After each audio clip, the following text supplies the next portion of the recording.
இது மகிமை நேரம். இயேசு கிறிஸ்துவின் இனிதான நாமத்தினாலே இந்த 4வது நாளின் நிகழ்ச்சிக்காக உங்கள் அனைவரையும் வாழ்த்தி வரவேற்கின்றேன். நம்ம கடந்த 3 நாட்களும் இயேசு கிறிஸ்துவின் இரத்தத்தினாலே நாம் பெற்றுக்கொண்ட நன்மைகள் அல்லது ஆசீர்வாதங்களை பற்றி நாம் தியானித்தோம்.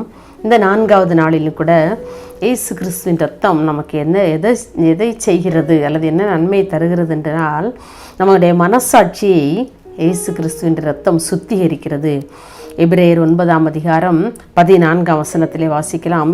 கிறிஸ்துவின் இரத்தம் தேவனுக்கு ஊழியம் செய்வதற்கு உங்கள் மனசாட்சியை செத்த கிரியைகளை சுத்திகரிப்பது எவ்வளவு நிச்சயம் என்று சொல்லி அப்போஸ்தலனாகிய பரிசுத்த பவுல் எழுதுகிறார். பாருங்க, அந்த ஆண்டவருடைய இரத்தம் நம்முடைய மனசாட்சியை சுத்திகரிக்கிறதாம். பாருங்க, அவ்வளவு வல்லமை உள்ளது ஆண்டவருடைய இரத்தம். வெளிப்புற பார்வைக்கு ஒருவேளை நாம் பரிசுத்தவான்களாக சுத்தவான்களாக மற்றவர்களுக்கு காணப்படலாம். ஆனால் நம்முடைய மனசாட்சி எப்படி இருக்கிறது? நாம் அநேக வேளைகளிலே நம்முடைய மனசாட்சியை மறந்துவிட்டு அல்லது மனசாட்சியை மறைத்துவிட்டு மனசாட்சியை மழுக்கிவிட்டு நாம் அநேக தவறுகள் பாவங்களை நாம் செய்து விடுகிறோம். அறிந்தும் செய்கிறோம், அறியாமலும் செய்கிறோம்.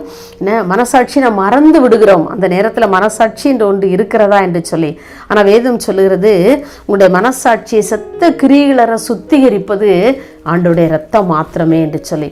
அப்போ அந்த மனசாட்சி நம்மை சுத்திகரித்து கொண்டே இருக்க வேண்டும் இல்லையா? அநேக வேளைகளிலே எப்போதும் பரிசுத்தமாக நாம் வாழ முடியாது. அவ்வப்போது நாம் விழுந்து விடுகிற சூழ்நிலைகளில் எல்லாம், ஆண்டவரே, என்னுடைய மனசாட்சி நான் பரிசுத்தமாக எனக்கு பாதுகாக்க எனக்கு உதவி செய்யுங்க.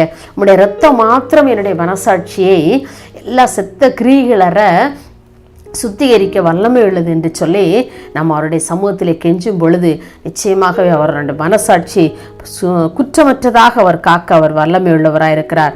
இன்னைக்கு வரைக்கும் நம்முடைய மனசாட்சி நம்ம ஏதாவது ஒரு இடத்துல நம்ம குற்றமாக தீர்க்கும் என்று சொன்னால் நாம் இன்னும் அவருடைய இரத்தத்தினாலே கழுவப்படவில்லை. அப்படித்தானே அர்த்தம் இல்லையா? நம்முடைய மனசாட்சி ஏதோ உறுத்தி கொண்டே இருக்கிறது. நம்ம சொல்லுவோம் சில வேளையில், என் மனசாட்சி நான் உறுத்திட்டே இருந்து நான் அதுக்கப்புறம் தான் நான் இதை போய் நான் செஞ்சேன் அப்படின்னு சொல்கிறோம்ல.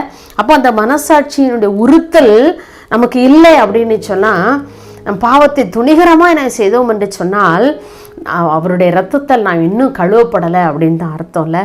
பாருங்கள், நம்ம பொதுவாக இன்றைக்கு அநேகர் இந்த மனசாட்சியை அப்படியே மறைத்து விட்டு அநேக மனசாட்சிக்கு விரோதமாக லஞ்சம் வாங்குறாங்கல்ல, பொய் பேசுகிறாங்க, பொய் வழக்கு தொடுக்கிறாங்க, இல்லாததை சொல்லிடுறாங்க. அவங்களுக்கெல்லாம் மனசாட்சி, அவங்களோட ஒரு சுத்தமான மனசாட்சி அவங்களிடத்துல இல்லை. அதனால தான் லஞ்சம் வாங்க முடியுது இல்லையா? லஞ்சம் வாங்கின கரங்களை ஆண்டவர் பார்த்து கொண்டே இருக்கிறார். அந்த மனசாட்சி ஆண்டவர் பார்க்கிறார் என்ற குற்ற உணர்வு, நாம் செய்கிறது தவறு என்கிற அந்த குற்ற உணர்வு அவர்களுக்கு இல்லாமலே போய்விடுகிறது. மனசாட்சியை மழுக்கி விட்டு பாவம் செய்ய துணிந்து விடுகிறார்கள் இல்லையா? இன்றைக்கு ஆண்டவர் சொல்கிறார், உங்களுடைய மனசாட்சியை சுத்திகரிக்க என்னுடைய இரத்தம் வல்லமை உள்ளதாக இருக்கிறது என்று சொல்லி. நம் வேதத்திலே அப்போஸ்தலர் 5ஆம் அதிகாரத்திலே அனனியாள் சப்பிராள் அப்படிங்கிற அனனியா சப்பிராளுங்கிற ஒரு தம்பதியை குறித்து நாம் வாசிக்கின்றோம்.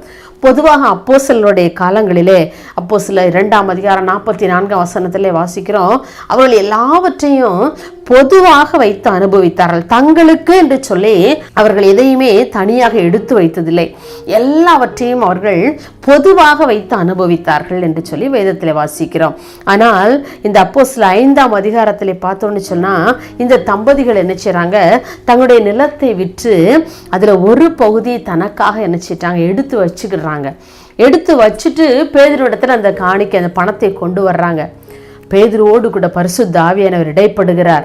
அப்போ அவர் கேட்குறாரு, அனனியா வர்றாரு, அவர்கிட்ட கேட்குறாரு, நிலத்தை இவ்வளவுக்கு தானா விற்றீங்க அப்படின்னு சொல்லி. ஆமான்னு சொல்லி பொய் சொல்லிடுறாங்கல்ல. அவங்க மனசாட்சி என்ன செய்கிறாங்க, அப்படியே விற்று போடுறாங்க. அந்த பணத்துக்காக அந்த மனசாட்சி அப்படியே மறந்து விட்டு பொய் பேச ஆரம்பித்து விடுகிறார்கள். அவருடைய மனைவியும் அதே மாதிரி அதே பொய்யை சொல்லுகிறாள். பாருங்க, இருவருடைய முடிவு நம்ம அறிந்திருக்கிறோம்ல, மரணம் தான். அவர்கள் இருவருடைய முடிவு மரணமாய் மாறி போகிறது ஒரு சின்ன பொய்யினாலே. பாருங்க, நாம் நம்முடைய மனசாட்சி எப்பொழுதும் குற்றமற்றவர்களாக வைக்க வேண்டும் என்று சொல்லி பரிசுத்த ஆவியானவர் விரும்புகிறார். அப்படிப்பட்ட குற்றமற்ற மனசாட்சி உடையவர்களாய் நாம் இருக்க வேண்டும் என்று சொன்னால், ஆண்டவருடைய இரத்தத்தினாலே நாம் அனுதினமும் கழுவப்பட்ட பிள்ளைகளாய் சுத்திகரிக்கப்பட்ட பிள்ளைகளாய் இருக்கும் பொழுது மாத்திரமே நம்ம ஒரு குற்றமற்ற ஒரு மனசாட்சியோடு நம்மால் இந்த உலகத்திலே வாழ முடியும். பாருங்க, இந்த அனனியா சப்பிராளுடைய வாழ்க்கையை பற்றி வாசிக்கும் பொழுது பார்த்தீங்கன்னா எனக்கு கூட நான் யோசித்ததுண்டு. ஒரு சின்ன பொய் தானே சொன்னாங்க, என்ன ஒரு சின்ன பகுதி தன்னுடைய குடும்பத்துக்காக தனக்காக தான் எடுத்து வச்சாங்க அப்படின்னு சொல்லி யோசிக்கிறோம். இன்னைக்கு பாருங்க, நம்ம ஆண்டோடைய நம்மளுடைய சொந்த செலவுக்காக எவ்வளவோ செலவு பண்றோம். ஆனால் ஆண்டோடைய பணிக்கென்று ஏதோ ஒரு சொற்ப பணத்தை கொடுக்குறோம். மீதெல்லாம் நமக்கு நம்ம எடுத்து வச்சுட்டு தான் நம்ம கொடுக்குறோம்ல. நம்ம வாங்குற சம்பளத்தை அப்படியே நம்ம ஆண்டவருக்குன்று கொடுக்குறோமா? இல்லையே. நம்முடைய வீட்டுக்கு, என்னுடைய குடும்பத்துக்கு, என்னுடைய சொந்த செலவுக்கு என்று சொல்லி நம்ம எடுத்து வைத்து கொண்டு நம்ம ஆண்டோடைய பணிக்கென்று கொடுக்குறோமே. அப்போ ஆண்டவர்லாம் நம்மளை அடிக்கணும் எவ்வளவு நேரம் ஆகும் இல்லையா? பாருங்கள், அதெல்லாம் நான் அடிக்கடி யோசித்து பார்ப்பேன். இந்த உலக பிரகாரமான நான் எனக்குன்னு செலவழிக்கிற பணம் எவ்வளவோ செலவழிக்கிறோம். ஆனால் ஆண்டோடைய விரிவாக்க பணிக்கென்று நாம் செலவழிக்கிற பணம் மிக சொற்பமான பணங்கள். இன்னும் அவருடைய பணி எவ்வளவோ இடங்களிலே தேவைப்படுகிறது. எவ்வளவோ தொலைக்காட்சியின் வாயிலாக அநேக தேவனுடைய மக்களின் மூலமாக அவருடைய ராஜ்யம் விரிவாக்கம் நடந்து கொண்டே இருக்கிறது. அதுக்கு நம்முடைய பணி என்ன? நம்முடைய மனசாட்சியை நம்முடைய இரத்தத்தினாலே சுத்திகரித்து வைத்து கொண்டு நம்முடைய ராஜ்யத்திற்கென்று அவர் விரிவாக்க பணிக்கென்று நாம் நமக்குரியதை நம்ம அவருடைய சமூகத்திலே கொடுக்கும் பொழுது நிச்சயமாக நம்முடைய வாழ்வை ஆண்டவர் ஆசீர்வதிக்கிறவராக இருக்கின்றார். நம்முடைய மனசாட்சியை நம்ம ஒவ்வொரு நாளும் நாம் சீர்தூக்கி பார்க்க வேண்டியவர்களாக இருக்கிறோம். ஆண்டவரே, என்னுடைய மனசாட்சியை ஆண்டவரே நீங்கள் சுத்தமுள்ளதாக மாற்றுங்கப்பா, பரிசுத்தமுள்ளதாக மாற்றுங்க. நான் உமக்கு விரோதமாய் பேசிய வார்த்தைகள், சிந்தித்த சிந்தனைகள், பேசிய வார்த்தைகள், செய்த காரியங்கள் எல்லாவற்றையும் அவருடைய சமூகத்தில் அறிக்கையிடுவோம். ஆண்டவரே, என்னுடைய மனசாட்சி ஒவ்வொரு நாளும் குற்றமற்றதாக உமக்கு முன்பதாக காணப்பட எனக்கு உதவி செய்யுங்க. அவருடைய சமூகத்துக்கு முன்பதாக நாம் குற்றமற்றவர்களாக நிற்போம்னு சொன்னால் மனிதர்களுக்கு முன்பதாகவும் நாம் பரிசுத்தவான்களாக நிச்சயமாக காணப்படுவோம்.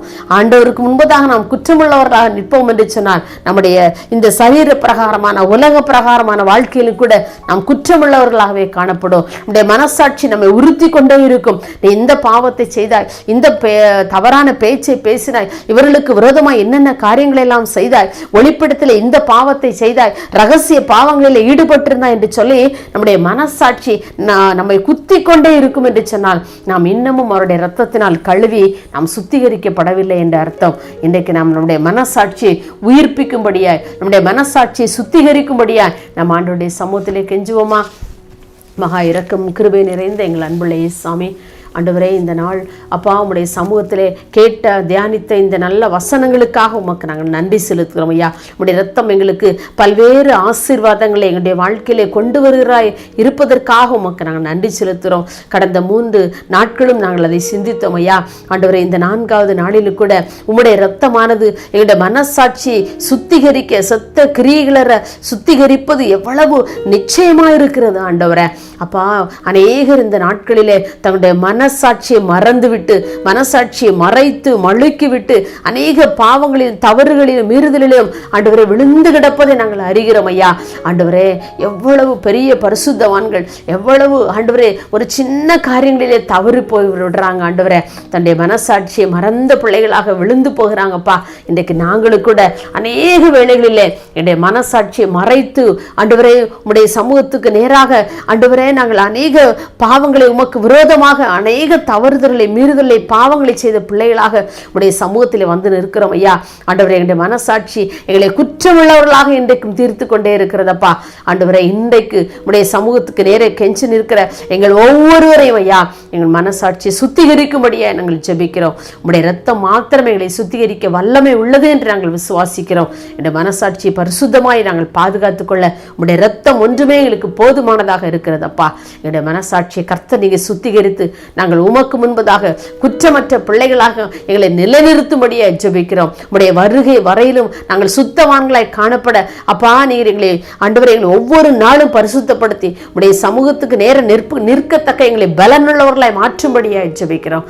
அப்படியே நீ மாற்றுகிறதற்காக உமக்கு நன்றி செலுத்துகிறோம். இயேசுவின் நாமத்தில் பிதாவே, ஆமென்.